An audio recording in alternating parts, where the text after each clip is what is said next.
อุ๊ยอุ๊ยแจ๋ว โอ้ เติมน้ำตาลลงไป โอ้ ไม่ได้ไม่ได้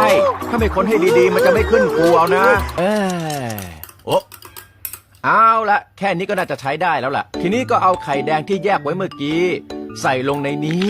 แล้วก็คนให้เข้ากัน โห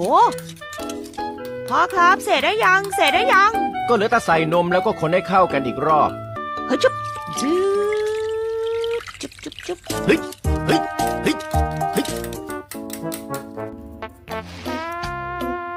ทำอะไรเหรอ ก็เอาเกลือใส่ในน้ำแข็งนะสิ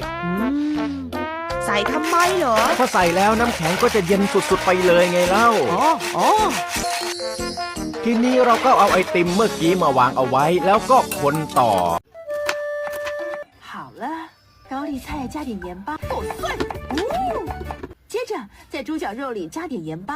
再加入姜末，要用力把肉抓出粘性为止，好像变得有粘性了。哎，妈妈把饺子皮擀开，小新负责包内馅。青蛙形状的饺子啊，这是什么？海参饺子。它旁边的呢？海锅鱼饺子。我回来啦！你回来了。哦，这股香味是饺啊！哦，真好吃的样子。哦，有各种不同的形状哎，真有